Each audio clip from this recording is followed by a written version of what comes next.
खबर मुजफ्फरनगर से। शहर कोतवाली क्षेत्र के अंतर्गत गांव सुजुड़ू में स्थित मदरसा इदारतुस सालिहात में बोर्ड परीक्षा में शानदार प्रदर्शन करने वाले बच्चों को अवार्ड देकर सम्मानित किया गया। इस अवसर पर मुख्य अतिथि प्रमुख समाज सेवी मनीष चौधरी व नगर पालिका अध्यक्ष मीनाक्षी स्वरूप तथा डॉक्टर नजमुल हसन ने बच्चों को अवार्ड देकर सम्मानित किया। कार्यक्रम में मुख्य अतिथि प्रमुख समाज सेवी मनीष चौधरी ने कहा कि आज ये साबित हो गया है कि मदरसा छात्र भी किसी से कम नहीं। मदरसा इदारतुस सालिहात के बच्चों को बोर्ड परीक्षा में इतने अच्छे अंक मिले हैं जिससे सभी को गर्व है। किसी दूसरे बोर्ड के मुकाबले मदरसा छात्र भी पढ़ाई में अव्वल नंबर ला रहे हैं, ये बहुत ही खुशी की बात है। उन्होंने कहा कि हिंदू मुस्लिम में आपसी भाईचारा बढ़ाने में मदरसे भी मददगार साबित हो रहे हैं। आज के कार्यक्रम में मदरसे के संचालकों ने उन्हें मुख्य अतिथि के रूप में बुलाया है। ये मेरे लिए बड़े सम्मान की बात है। हम सभी को मिलजुल कर एक दूसरे का सहयोग करना चाहिए, तभी समाज में भाईचारा कायम किया जा सकेगा और देश भी तरक्की कर सकता है। बच्चों के मन में भी हिंदू मुस्लिम की बात न भरकर सामाजिक सद्भावना भरने का काम करना चाहिए। इस अवसर पर नगर पालिका अध्यक्ष मीनाक्षी स्वरूप ने कहा कि इस मदरसे में 10वीं व 12वीं में अपने आप पढ़कर इन बच्चों ने इतने अच्छे अंक हासिल किए, ये बहुत ही खुशी की बात है। उन्होंने कहा, ऐसे प्रतिभाशाली बच्चों को अवार्ड देकर मुझे भी गर्व की अनुभूति हो रही है। इन बच्चों की हर संभव सहायता आगे की पढ़ाई में की जाएगी। इस अवसर पर डॉक्टर नजमुल हसन ने बच्चों को अवार्ड देकर सम्मानित किया और अपना आशीर्वाद प्रदान किया।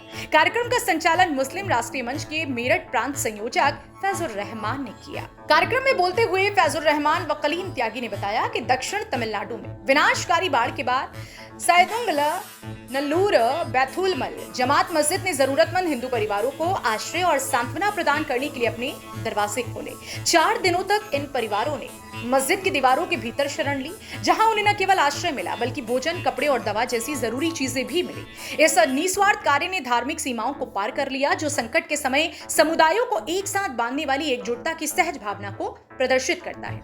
इसी तरह कर्नाटक के कोप्पल में आतिथ्य का एक दिल को छू लेने वाला भाव तब सामने आया जब एक मुस्लिम परिवार ने सबरीमाला तीर्थ यात्रियों का अपने घर में स्वागत किया। परिवार ने एक अन्ना संतर्पण का आयोजन किया, जहां तीर्थ यात्रियों मुख्य रूप से हिंदुओं को न केवल भोजन कराया गया बल्कि भक्ति गतिविधियों में भी शामिल किया गया। दयालुता के इस कार्य ने सहानुभूति और करुणा के सार्वभौमिक मूल्यों को रेखांकित किया, जो विभिन्न धर्मों और पृष्ठभूमियों के लोगों को एकजुट करते हैं। भारत के समावेशिता के लोकाचार को आगे और बढ़ाते हुए कर्नाटक के भीतर में विभिन्न धर्मों के छात्र रमजान के पवित्र महीने के दौरान इफ्तार मनाने के लिए एक साथ आए। जब गैर मुस्लिम छात्रों ने उपवास तोड़ने के दौरान अपने मुस्लिम साथियों को परोसा, तो पूरे परिसर में सांप्रदायिक सद्भावना का संदेश गूंज उठा, जो धार्मिक और सांस्कृतिक विभाजनों से परे था।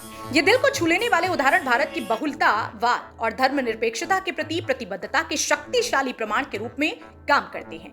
विभाजनकारी एजेंडे और ध्रुवीकरण द्वारा उत्पन्न चुनौतियों के बावजूद पूरे देश में प्रतिदिन प्रदर्शित की जाने वाली दयालुता और एकजुटता के कार्य एकता की स्थायी भावना की पुष्टि करते हैं, जो भारतीय पहचान को परिभाषित करती है। जैसे जैसे हम अशांत समय से गुजर रहे हैं, आइए हम करुणा और सह अस्तित्व की इन कहानियों से प्रेरणा लें।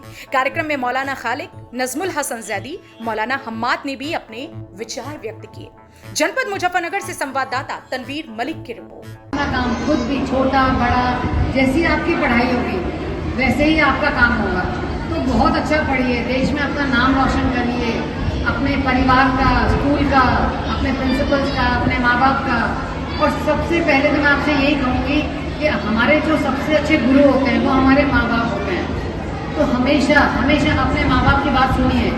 उनकी बातें कड़वी जरूर होती हैं पर हमारे भले के लिए होती हैं, तो आप उनकी बातें सुनिए। फिर आपके गुरु आते हैं, फिर गुरु की सुनिए और उन पर अमल करिए और अपना भविष्य को संवारिए, क्योंकि हमारी शिक्षा ही है ऐसा जो हम अपने भविष्य को सुधार सकते हैं। आप शिक्षा के माध्यम से किसी को कम्युनिकेशन करना, बात करना, किसी से कहीं जाना आना, अपने कार्य करना, बैंक के काम भी आप पढ़े लिखे होंगे तो ही कर सकते हैं। और ऐसे काम, इतने काम होते हैं जो अपने अपने पेरेंट्स की बहुत हेल्प कर सकते हैं। तो जब गर्ल्स, लड़कियाँ अपने माँ बाप का सहारा बनेंगी तो बहुत अच्छा लगता है, माँ बाप को बहुत अच्छा लगता है। आपको तो पता है, अब आपके इतने अच्छे मार्क्स आए, आपके पेरेंट्स बहुत खुश होंगे नहीं होंगे जिनके आए हैं, उनको प्राउड होगा आपके ऊपर, नहीं?